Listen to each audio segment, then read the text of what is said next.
안녕하십니까. 조선일보 경제부의 박사기자 방현철입니다. 이 시간은 받으면 많이 버는 방현철 박사의 머니머니입니다. 조선일보가 선정한 베스트 애널리스트부터 이들을 키워낸 증권사의 센터장들 그리고 증권가의 고수들을 모십니다. 오늘 이 시간에는 KB증권의 김일력 애널리스트님과 이야기를 나눠보도록 하겠습니다. 안녕하세요. 네, 안녕하세요. 저희가 김일력 애널리스트를 모신 이유는 조선일보와 금융정보업체 FN가이드가 공동으로 주관한 2020년 베스트 애널리스트 평가에서 글로벌 투자 전략 분야에서 1위를 차지하셨기 때문입니다. 이 분야에서 김일력 애널리스트는 2년 연속 베스트 애널리스트 1위로 선정됐습니다. 일단 베스트 애널리스트 선정을 축하드리고요. 고맙습니다. 예. 애널리스트 경력 어느 정도 좀 되세요? 네, 지금 이제 만 12년이 조금 넘었습니다. 네. 네. 이 글로벌 투자 전략 분야 어떤 분야고 어떤 분석을 좀 담당하시는지 좀 간단하게 좀 설명을 부탁드리겠습니다. 네, 조선일보 FN 가이드에서 글로벌 투자 전략 부문은 신흥국과 선진국을 다 같이 아우르는 걸로 저는 알고 있고요. 네. 저하고 이제 같이 이제 랭크 되신 분들은 중국을 하시는 분들이 조금 많으신 걸로 네. 알고 있습니다. 네. 저는 미국 주식 전략을 담당하고 있고요. 네. 미국 주식 전략을 하기 위해서 필요한 정책 분석, 정치 분석, 정책은 재정이나 통화 정책, 네. 그다음에 시장도 보지만 주식 시장도 보지만 채권 시장 이쪽에서 혹시 주식 시장에서 얻을 만한 힌트나 단서는 없을까 이런 것들 보기 위해서 미국 전반을 보고 있습니다. 주로 미국을 보시는군요. 네, 그러니까 맞습니다. 그럼 오늘은 주제를 미국 시장 어떻게 볼 것인가 네. 이걸 가지고 한번 얘기를 해보도록 하겠습니다. 네, 알겠습니다. 네. 그럼 일단 첫 번째 질문은 올해 이제 바이든 대통령 네. 이제 취임했잖아요. 그러니까 바이든 대통령 이제 첫 번째 해가 되는 건데 바이든의 경제 정책 즉 바이드노믹스 한번 중간 평가를 좀 해봤으면 하는데요. 네. 일단 바이드노믹스 이거 핵심은 어떤 겁니까? 바이든 대통령은 이제 대규모 재정 지출을 통해서 미국 경제가 단순히 이게 팬데믹에서 빨리 벗어나는 것뿐만 아니라 그 이후에 미국 경제는 이제 새롭게 성장해야 된다. 네. 성장 동력을 확보하는 것에 중점을 두는 그런 경제 정책을 추구하고 이제 정부가 시작이 됐습니다. 작년하고 올해 총 3차례에 걸쳐서 이제 의회에서 그 대규모로 팬데믹에 대응하기 위한 지원안이 통과가 됐었죠. 네. 이거는 팬데믹 충격을 최소화해서 일단 큰 상처를 받지 않고 빠르게 회복할 수 있도록 도우려는 그런 충격 경감 정책입니다. 하지만 여기서 그치지 않고 바이든 대통령과 그리고 민주당 정부는 성장 동력을 확보하기 네. 위한 부양 정책을 예. 같이 해서요. 아까 말씀드린 무슨 건 인프라 투자 정책 뭐 이런 건가요? 네, 예, 맞습니다. 예. 그래서 이제 부양 정책으로 내놓은 게 미국의 일자리 정책, 음. 아메리칸 잡스 플랜이라고 해서 내놓은 거고요. 네. 또 하나는 미국 가족 정책이라고 해서 아메리칸 패밀리스 플랜이라고 이 두 가지를 내놨죠. 그래서 미국 일자리 정책의 핵심은 사실 인프라고요. 미국 가족 정책의 핵심은 복지 정책이 네. 이제 핵심입니다. 미국 일자리 정책은 2.25조 달러이고 네.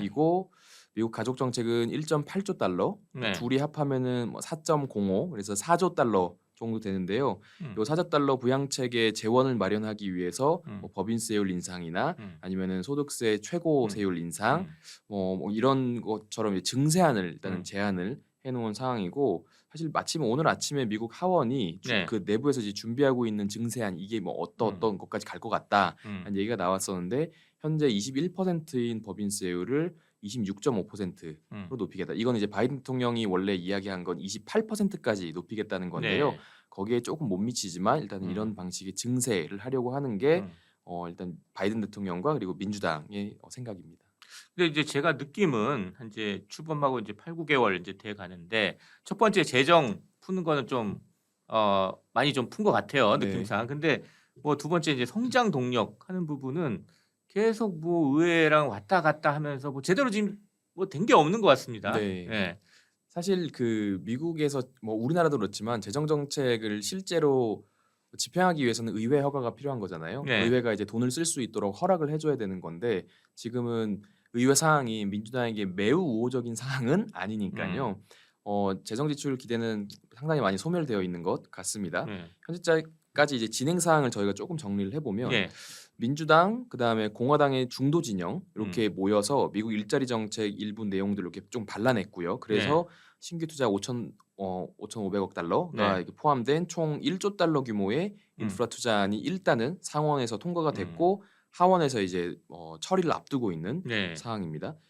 인프라 투자 합의안은 5,500억 달러니까 네. 0.55조인데요. 이게 바이든 대통령이 아까 의회에 요구한 게 4조, 그러니까 네. 4.05라고 말씀드렸잖아요. 예. 거기서 남아 있는 것들을 다 모아서 음. 3.5조 달러짜리 재정 지출안을 민주당이 단독 처리하려고 현재 지금 그런 얘기군요. 네, 예. 단독 음. 처리하려고 지금 준비를 하고 있고요. 그런데 민주당의 조 맨친 상원의원, 네. 요분이 이제 웨스트버지니아여서 미국에서는 상당히 보수적인 성향이 강한 그런 지역인데 네. 3.5조 너무 크다라고 음. 해서 일단은 크다고 한번 말씀을 하신 다음에 지지난주에는 전략적으로 좀 멈추자. 음. 라는 얘기까지 일단 했습니다. 음. 이 조men친 상원의원은 백악관하고 얘기할 때는 1조에서 1.5조 음. 정도까지는 자기가 이제 뭐 합의해 줄 수 네. 있다라는 입장인데 일단 요게 금액이 한 10년에 걸쳐서 이제 쓸 돈이라 일단 연간으로 따지면은 금액 규모가 확 작아진 거는 좀 맞습니다. 이게 왜 조men친 상원의원이 중요하냐면 네. 지금 미국은 상원 그리고 하원 이렇게 양원으로 구성이 돼 있잖아요. 예. 근데 모든 법안 일단 두 쪽을 다 통과를 해야 됩니다. 음. 동일한 법안이. 음. 근데 상원은 민주당이 전체 100석 중에 50석, 네. 공화당이 또 50석. 50대 50이죠. 네, 그래서 딱 반반인데 음. 혹시 동률이면은 부통령이 상원 의장이니까 음. 캐스팅 보트를 쥐고 있는 뭐 이런 상황이라서 네. 민주당은 사실 그 부통령을 활용하지도 못할 수 있는 거죠. 왜냐면은 민주당 50명 중에 한 명이라도 이탈이 있으면 예. 네, 51대 49에서 그냥 공화당이 이기는 걸로 그래서 법안이 다 좌절될 수 있는 상황이고요. 그런데 이분은 아까 말씀드린 조men친 상원의원은 웨스트버지니아 되게 보수적인 지역에서 지역을 지역구로 삼고 계신 분이라서 이분이 반대할 가능성이 높고 그리고 조 바이든 대통령에게 정치적으로 빚을 지지 부채 의식이 전혀 없는 분이라 사실은 지금 상황에선 이분이 과연 찬성하느냐 안 하느냐 이게 민주당에겐 매우 중요한 사항입니다. 그리고 내년에는 중간 선거가 또 있잖아요. 네. 미국은 하원 그 의원을 2년에 한 번씩 선출을 하는데 네. 그래서 이제 장난식으로 하지만 이제 굉장히 실제로는 1년 일하고 1년 선거 준비한다 이런 이야기를 하는데 네. 내년 11월에 이제 중간 선거를 앞두고 있는데 지금 아프간 철군하는 과정에서 좀 잡음이 있었고 그래서 바이든 대통령의 지지율은 상당히 빠르게 떨어져 네. 있는 것도 맞습니다. 원래 중간 선거는 여당에게 굉장히 불리하거든요. 근데 의회 지형이 아까 말씀드린 것처럼 상원 50대 50. 그러니까 한 석만 잃으면 그냥 과반이 붕괴되는 거고 네. 그리고 뭐 하원도 9석 정도 차이밖에 안 나거든요. 그러니까 여기서 뭐 쉽게 뒤집혀질 수 있는 상황이라 저는 내년이면은 의회 지형이 이제 민주당에서 공화당으로 네. 넘어갈 수도 있다고 생각합니다. 근데 이게 왜 중요하냐면 공화당이 2008년 대선에서 그때 졌죠. 당시 오바마 대통령이 오바마 대통령이 이기고 네, 당선이 되고 당선이 됐었는데 그때 상원 하원 다 다수당제를 민주당이 일단은 확보를 했었습니다. 네. 그러니까 지금하고 똑같죠. 네, 처음에는 대통령하고 민주당이 이제 상하원을 다 장악하고 오바마 대통령 초기에 맞습니다. 근데 경기 부양 정책을 펼쳤는데 내부에서 약간 위축이 돼서 너무 세게 하지 말자. 그래서 뭐 1조 달러 얘기했다가 결국 7,870억 달러로 이게 법안이 통과가 됐었는데 그 과정에서 그것도 많다. 그래서 재정 건전성을 높여야 된다라는 걸 이제 주장하는 티파티 그 사람들이 이제 공화당 소속으로 대거 2010년 중간 선거 때 당선이 됐습니다. 네. 그러면서 2011년도에 그 예산조정법이라고 하는 법이 이제 의회에서 통과가 됐고 이제 그때부터 미국은 확 긴축 정책으로 돌아섰거든요. 그래서 혹시 내년 중간 선거에서 공화당이 의회 권력을 다시 확보하고 그래서 남은 바이든 정부의 2년 동안 가급적이면은 재정 확장을 못하도록 지출을 많이 못하도록 막을 가능성도 현재로서는 좀 있다고 생각해서 바이든 대통령이 일단 지금 추구하고 추진하고 있는 3.5조 달러 이게 조men친 상원 의원에 의해서 조금 줄어들 가능성이 높고 그거대로 통과가 일단은 줄어든 채로 이제 통과가 되면 그 다음에 이제 뭐 하지? 이제 별로 기대가 없는 거죠. 네, 그래서 지금은 재정 정책에 대한 기대가 굉장히 많이 낮아져 있는 상황입니다. 바이드노믹스가 출범할 때는 상당히 큰 그림을 그렸는데 뒤에 용두사미가 될 약간 가능성 그런 리스크가 있다 이런 말씀이네요. 그러니까 바이드노믹스 지금까지의 증시 영향은 어느 정도 있는 것 같아요? 재정 정책이 나올 거라는 기대들이 뭐 가격에는 상당히 반영이 되어 있는 것 같습니다. 네. 네, 그 가격 반영이 많이 됐던 게 올해 초에 금리가 엄청 빠르게 올랐을 때 음. 1분기.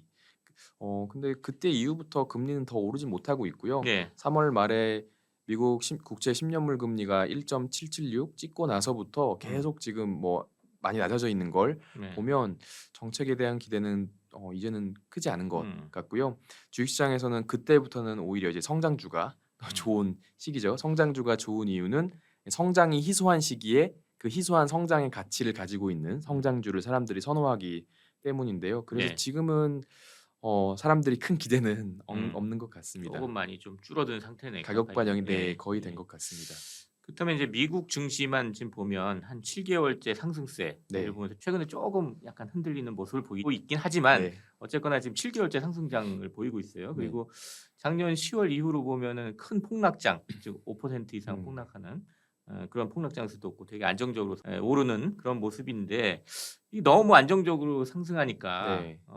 이게 계속될 것이냐, 막 이런 의구심이 좀 나오는 것 같기도 해요. 네. 이 미국 증시는 얼마나 이렇게 계속 더 갈 것인가? 뭐 이건 어떻게 보십니까? 사실 그 차트만 놓고 보면 네. 차트가 지금 공중에 붕 떠 있어서 되게 두려운 건 사실인데 주식 시장의 이렇게 주가 지수를 볼 때 차트를 보면서 이렇게 공중에 떠 있지 않은 적은 사실 별로 없거든요. 특히 미국 증시는 굉장히 오랜 기간 상승을 해왔던 거라 네. 저는 지금 뭐 많이 올랐기 때문에 빠질 거다 뭐 이렇게 음. 딱 단정적으로 이야기하기는 굉장히 어렵다고 생각하고요. 네. 저는 뭐 이례적으로 지금 이렇게 5% 또는 우리가 10% 이상 전고점 대비 10% 이상 하락하는 걸 조정이라고 이야기하는데 네. 이게 조정 없이 이렇게 긴 기간 앞으로 지금까지 왔는데 앞으로도 이렇게 더 이어지기는 참 만만치 않을 거라고 생각합니다. 왜냐면 10% 가량의 조정은 굉장히 일상이잖아요.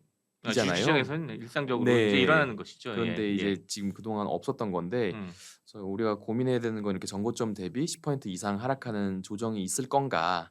이제 그리고 이 정도 조정이 나왔을 때 우리가 어떻게 해야 되냐? 이제 이게 우리의 관심인데 한동안 뭐 그거를 넘는 수준의 조정 가능성이 크다고 생각하진 않습니다. 예전에 비해서 분명히 높아지긴 네. 했지만요. 제가 되게 애매하게 말씀드리는 게 뭐 우리 모르기 때문에 그렇기도 하지만 중요한 거는 그럴 때 우리는 주식을 팔고 떠나야 하는지 아니면은 열심히 사야 되는지 그게 중요하다고 보는데 네. 저는 여전히 사야 될 때라고 생각을 하고요.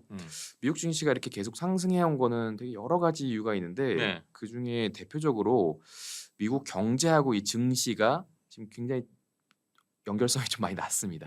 절연돼 있다고 우리가 네. 얘기하는데 네. 미국 경제는 내수가 되게 크죠. 그리고 해외 경제에 좀 덜 의존하는 그런 경제 구조를 가지고 있어요. 네. 뭐 고용도 중소기업들이 상당히 많이 하고 있죠. 그래서 팬데믹이 시작됐을 때 또 최근에는 델타 변이 바이러스가 확산되면서 뭐 경제에 대한 우려들이 막 많이 나왔고 근데 주가가 왜 오르지?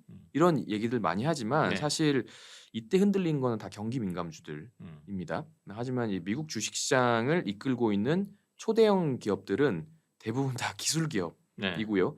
소위 내수보다 성장주, 테크주. 네, 맞습니다. 음. 그래서 미국 내수보다는 오히려 그냥 자체 성장 동력을 갖춘 애들이거나 아니면은 해외 매출 비중이 높은 애들인 경우가 많죠.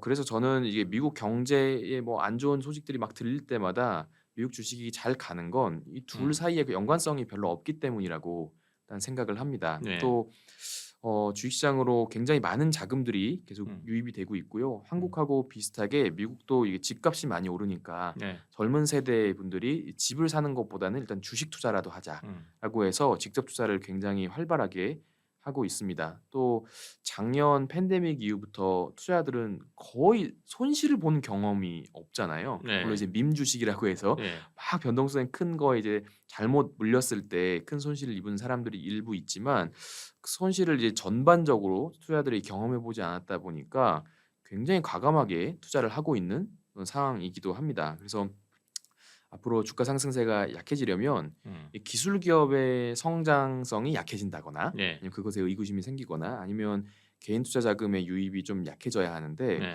저는 후자의 가능성이 조금 있긴 한데 전자의 가능성은 별로 없는 것 같아요. 한 예로 줌 비디오 커뮤니케이션스 네. 우리가 줌이라고 많이 하는 요즘 네. 이제 화상 회의 같은 거 그걸 많이 하는데 요게 2분기 실적에 나오고서 시장이 줌 투자들이 좀 흔들렸고 뿐만 아니라 기술주 투자한 사람들도 약간 흔들렸습니다. 왜냐하면 얘네들이 팬데믹의 수혜를 굉장히 많이 받은 애들인데 팬데믹 수혜주들이 이제 끝나는 거 아니야? 왜냐면은 매출액 성장률이 좀 생각보다 많이 낮아졌고 그다음에 3분기 매출의 가이던스를 줬는데 성장세가 확연하게 둔화되는 그런 모습들을 보였거든요. 예. 그런데 줌은 되게 좀 다르다고 생각합니다. 그러니까 초대형 기업 그 기술 기업들하고 줌은 좀 다르다고 생각하는데 줌은 초대형 기업들하고 지금 계속 싸우고 있어요. 마이크로소프트의 팀즈나 아니면은 뭐 시스코의 웹엑스 아니면은 구글 알파벳의 뭐 미트 뭐 이런 예. 애들도 똑같이 이제 그런 화상 회의 앱으로 지금 자리를 잡고 있잖아요. 예. 이런 애들하고 경쟁을 해야 되는데 반대로 초대형 기술 기업들은 지금 뭐 대표적으로 IT 업종의 시가총액 한 45%를 차지하는 두 종목이 애플하고 마이크로소프트거든요. 예. 근데 이 두 종목은 지금 그런 경쟁에 시달리고 있지 않은 상황입니다. 그냥 예로 애플을 생각해 보면 애플의 대표 상품이 아이폰이잖아요. 네. 아이폰 판매량이 늘긴 늘었는데 막 극적으로 느는 거는 없어요. 최근 몇 년 동안. 근데 대신 애플의 충성 고객들이 아이폰 이외에 더 많은 제품들을 사고 있는 상황입니다. 뭐 대표적으로 아이패드처럼 좀 크고 비싼 물건들도 있긴 하지만 예. 에어팟, 요 이어폰, 에어팟도 프로가 또 나왔죠. 그리고 에어텍, 아니면 맥세이프 이런 액세서리들을 판매를 하고 있는데 애플의 충성 고객 수를 우리가 뭐 흔히 물량을 이야기하는 Q라고 하면 네. 이 매출은 P 곱하기 Q, 가격 곱하기 이게 물량 수량인데 이 애플의 충성 고객 수를 Q라고 하면 애플 충성 고객이 애플 제품들에 지불하는 비용, 예, 금액 이거를 우리가 P로 본다면 사실 P가 늘고 있는 거죠. 왜냐면 옛날에 아이폰만 샀던 사람이 에어팟도 사고 네. 맥세이프도 사고 뭐 이렇게 다양한 제품들을 사니까요. 마이크로소프트도 지난달에 그 마이크로소프트 365 옛날 오피스 365라고 해서 우리가 엑셀, 파워포인트, 워드 뭐 이런 걸 이제 기업들이 이제 구매하는 그런 서비스인데 네. 또 가격을 지난달에 좀 많이 올렸습니다. 근데 이 워드, 엑셀, 파워포인트 안 쓰는 사무직은 사실 거의 없잖아요. 네. 그만큼 기업 고객들의 의존도가 높은데 그 의존도를 이용해서 가격을 올린 거죠. 줌하고는 저는 되게 상황이 다른 것 같고 기술 기업들, 대표적으로 애플은 충성 고객들에게 그 충성도를 이용해서 가격을 올리고 있는 거나 다름이 없고 예. 또 마이크로소프트는 그 고객들의 의존도를 이용해서 가격을 올리고 있어서 저는 이 기업들의 상승세가 그래도 계속 이어지지 않을까 싶습니다. 그러니까 미국 증시의 상승세는 크게 정리하면 말씀하신 게 이제 그 상당 부분 차지하는 기술주들의 상승세가 지금 뒷받침될 것이고 또 두 번째 자금이 유입되는 거 이게 이제 뒷받침될 것이다 이렇게 조금 말씀하시는 걸로 들리는데 그렇게 되면 이제 또 하나 의문은 이제 연준이 지금 통화량을 이제 자금을 얼마나 지금 경제에 넣을지 이거를 연준의 통화 정책으로 사실 결정이 되는 거잖아요. 최종적으로는. 근데 이제 뭐 테이퍼링이니 뭐 금리 인상이니 해가지고 이제 좀 경제에 들어가는 자금의 양을 줄이려고 하고 있잖아요. 네네. 예. 지금 당장은 뭐 어떻게 할지 지금 가늠하기 약간 어렵지만 그렇다면 이런 연준의 이제 통화량을 줄이려는 정책들이 이런 시작되면 기술주나 역시 뭐 자금 유입에 영향을 줄 것 같은데 네. 이런 정책 변화 언제쯤 올 것 같아요? 그러니까 미국 연준의 정책 변화. 일단 정확히 표현을 하면은 통화량을 줄이는 정책은 아직은 아니고요. 네. 네, 통화량을 늘리는 속도를 늦추는 정책이 이제 테이퍼링인 거고요. 그리고 양적 완화, 그러니까 채권 매입을 뭐 지금 월간 1,200억 달러씩 하고 있지만 요 속도를 이제 조금씩 낮추는 그런 정책이 테이퍼링인데 테이퍼링은 연내에 시작하겠다. 요게 일단은 연준의 공식 현재까지의 공식 의견이고요. 네. 그리고 그런 분위기입니다. 일단 이중 책무를 향한 상당한 추가 진전. 네. 요거를 이제 테이퍼링의 기준으로 삼았는데 요걸 좀 쉽게 얘기하면은 연준은 두 가지 목표를 의회로부터 부여받았잖아요. 하나는 최대 고용, 하나는 물가 안정. 네. 요걸 이제 이중 책무라고 이야기를 하는데 요 이중 책무 중에 물가 안정 부문에서는 일단 상당한 추가 진전을 이미 이뤘다라는 네. 평가를 했고 네. 하지만 고용 쪽에서는 아직은 상당한까지는 아니다. 진전은 있었지만 이렇게 평가를 해서요. 네. 고용 지표가 이제 잘 나오면은 이번 9월 FOMC에서도 뭔가 단행을 할 수 있을 거라는 기대가 있긴 했었는데 8월 고용 지표가 9월 초에 나온 그 숫자가 예상보다는 좀 좋지 않게 네. 나왔고 그렇죠. 네, 예. 그래서 9월은 일단 물 건너가는 것 같고 그러면 11월과 12월 이 두 개가 남았는데 올해 이제 FOMC가요. 네. 그런데 12월에 시작을 하려면 아무래도 11월에는 선언을 해야 하지 않을까라고 해서 11월 정도의 테이퍼링은 거의 지금 시장에서는 기정사실화 되어 있는 게 사실입니다.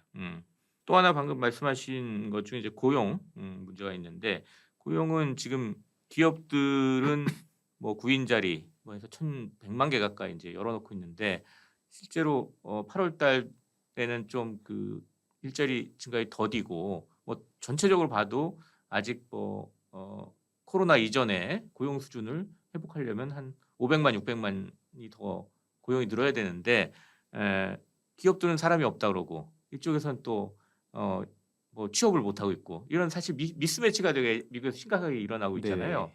이런 건 좀 언제쯤 해결이 되고 좀 해소가 될까요? 지금 미국 고용 시장에는 두 가지 미스매치가 있다고 생각하는데요. 네. 하나는 고임금 산업군에서의 미스매치이고 음. 또 하나는 저임금 산업군에서의 미스매치라고 생각합니다.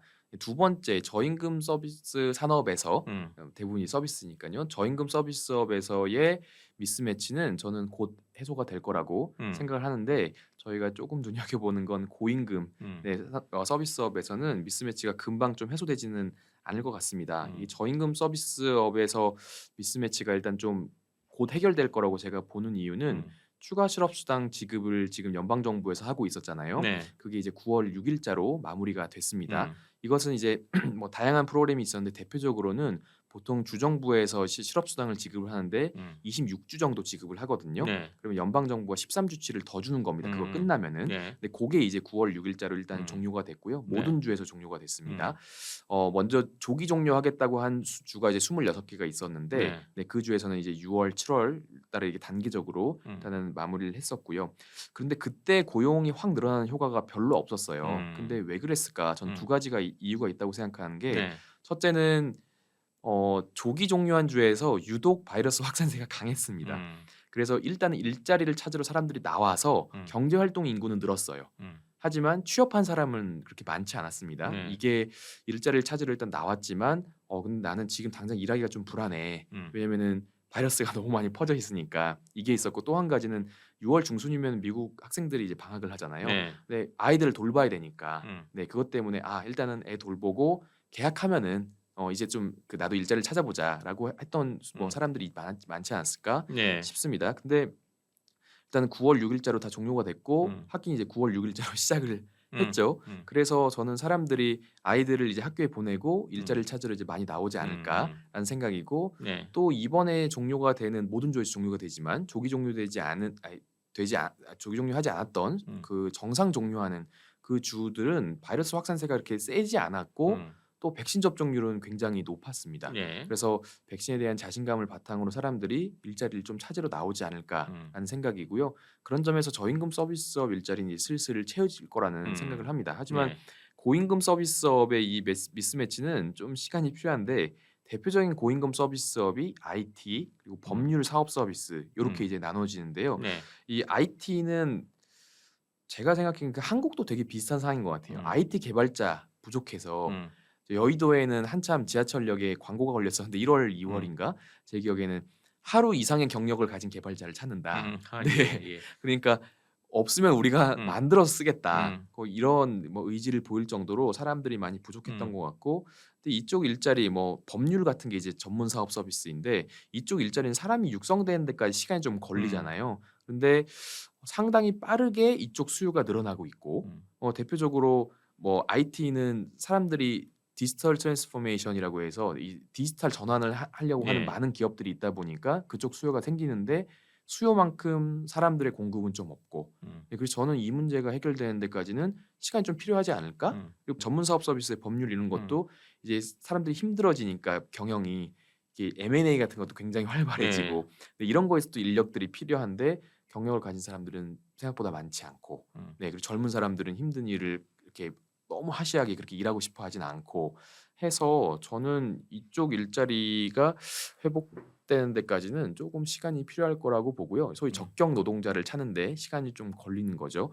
근데 이쪽에서 임금이 올라도 큰 문제라고 생각하진 않는 게 기업들은 자연스럽게 그 임금 상승분을 가격에 전가시킬 수 있는 그런 또 업종이라고 생각을 해요. 이쪽은. 그래서 전문적인 기업들이니까요. 네. 그러니까. 예. 그래서 저는 임금 상승이 인플레이션까지 영향을 미치는 거는 저는 아직은 그렇게 가능성이 높아 보이지는 않습니다.